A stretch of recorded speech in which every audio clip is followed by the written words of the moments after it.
Start કરીએ તો સૌથી પહેલાં હું તમને કહી દઉં, આ છે તમારી 9th બુક. એનું નામ છે સામાજિક વિજ્ઞાન અને તમારું ધોરણ છે 10. એ તમને ખબર જ છે. અહીંયા મેં લખ્યું છે ધોરણ 10 ગુજરાત બોર્ડ. આ વિષય છે આપણું SS. ઓકે, હું પ્રેમથી બહાર નીકળી ગયું તો મને કહેજો. હા, તો ચલો સૌથી પહેલું છે આપણું ચેપ્ટર છે ભારતનો વારસો. ઓકે, નામ છે ભારતનો વારસો. ઓકે, આપણું ચેપ્ટરનું છે નામ. હવે એમાં જો ભારત એટલે તમને ખબર છે આપણું દેશ ઇન્ડિયા. અને ભારતનો વારસો એટલે શું થાય એ મને કહો. તો તમને કમેન્ટમાં લખીને મોકલજો કે વારસો એટલે શું થાય છે. ચલો સ્ટાર્ટ કરીએ. તો ભારત પ્રાચીન સંસ્કૃતિ ધરાવતો દેશ છે. આ એક એવી લાઈન છે ને જે તમે ચેપ્ટર 1 થી લઈને ચેપ્ટર 7 સુધી જે પણ ક્વેશ્ચન આવે ને એમાં આ લાઈન તમે લખી શકો છો બધામાં. ભારત એક પ્રાચીન સંસ્કૃતિ ધરાવતો દેશ છે. ભારતમાં પ્રાચીન ગ્રંથ કયો છે એ તમારા બોર્ડની એક્ઝામમાં પૂછવામાં આવે છે, મોસ્ટ ઓફલી આવે છે.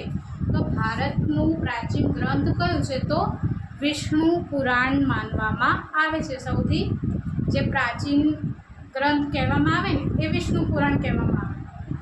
હવે એના નીચે જે લાઈન છે, ઉત્તર યત સમુદ્ર હિમાદેશ ચેવ દક્ષિણમ વશદત ભારત નામ ભારતીય યંત્ર સંસ્થા.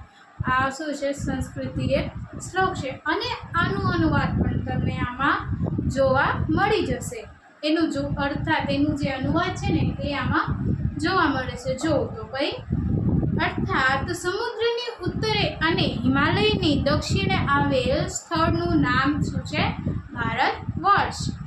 જેના સંતાનો ભારતીય છે. આપણે છે ને, આપણે પોતાને કેવી રીતે આપણે કોઈ આપણને વિદેશી આપણને કહે તો આપણે શું કહીએ? આપણે ઇન્ડિયન કહીએ કે આઈ એમ ઇન્ડિયન.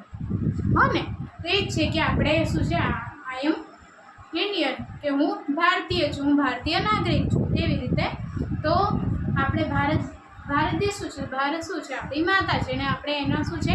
સંતાન છીએ. તો આપણે કહીએ ને કે તો એમાં આ જ લખેલું છે જેના સંતાનો ભારતીય છે. તેમ કહેવાય છે કે ભારતમાં શુભ કાર્ય પ્રારંભે લેવાતા સંકલ્પોમાં ભારત વર્ષ, ભારત ખંડ, જંબુ દ્વીપ, આર્યવર્ત વગેરે શબ્દોનો ઉપયોગ થાય છે. તમે જો આ થાય છે, જો તમે સ્કૂલમાં ભણો છો ને શાળામાં, તો તમારે ત્યાં પ્રતિજ્ઞા લેવામાં આવે છે. તો તમે ત્યાં ભારત પ્રતિજ્ઞા લો જ છો ને. હું મારા માતા પિતાનું ને બધું આવે છે. હવે તો ભૂલી ગઈ છું, પણ એક મારે જોવું પડશે. હું ભૂલી ગઈ છું. બહુ વર્ષ થઈ ગયા ને ભણ્યા. હવે ચલો, તો એ છે આપણે કંઈક સંકલ્પ તો લઈએ છીએ કે અમે ભારત દેશવાસી છીએ, અમારું આ બધું વગેરે જે છે આપણે લઈએ છીએ સંકલ્પમાં. પણ સંકલ્પમાં એ છે કે આ બધા જે શબ્દો છે આવે છે કે ભારત વર્ષ, ભારત ખંડ, જંબુ દ્વીપ, આર્યવ્રત વગેરે શબ્દોનો ઉપયોગ થાય. પૂર્વ, પશ્ચિમ, દક્ષિણ 3 દિશાઓમાં સમુદ્ર અને ઉત્તર દિશામાં હિમાલયની ગિરિમાળાઓ એવી કુદરતી સીમાઓ ધરાવતો આપણો શું છે? ભારત દેશ છે. આપણા દેશની સમૃદ્ધિથી આકર્ષીય અનેક વિદેશી પ્રજાઓ વ્યાપાર કરવા આવી સ્થાયી થઈ અને ભારતીય સંસ્કૃતિના મહાનંદમાં વળી ગઈ. એટલે કે તમને ખબર હોય કે આપણું જે ભારત છે ને એ ખૂબ જ સુંદર. હા, એ જુદી વાત છે જે આપણે નીકળતા નહીં કરતી.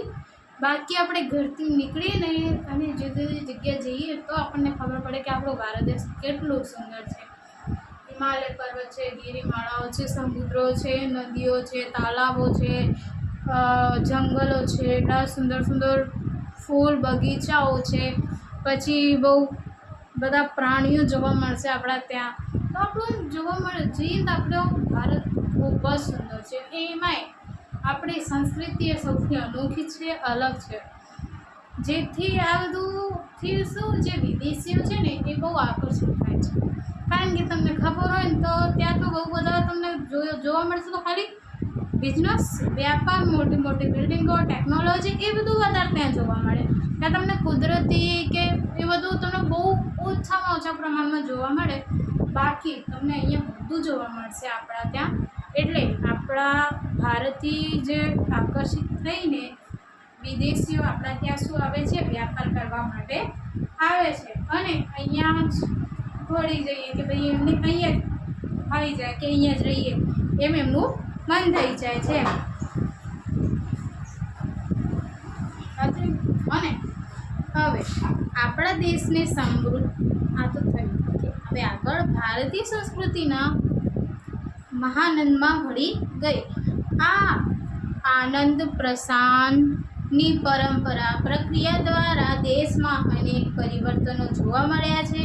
અને એ જ રીતે એક પેઢીમાંથી બીજી પેઢીમાં આપણા વારસાનું હસ્તાંતરણ થતું અને તેનો સાતત્યપૂર્ણ વિકાસ થયો. હવે એ તો છે જ ને. તમને ખબર હોય તો આપણું ગુજરાત છે, તો આપણું ગુજરાતની તમે એમ જોવા જાઓ તો કલા કઈ છે. એમ તો આગળના જે ચેપ્ટર છે ને એમાં આવશે જ, પણ તમને અત્યારે એઝ અ ઉદાહરણ તમને કહી દઉં.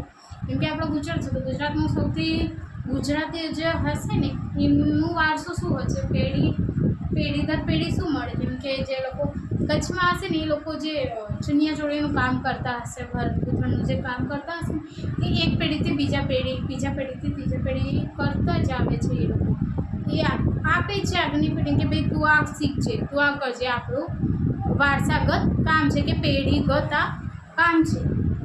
એવી જ રીતે તો આપણું આ સંસ્કૃતિ છે, સંસ્કૃતિ છે, કલાની કલા આગળ આવશે.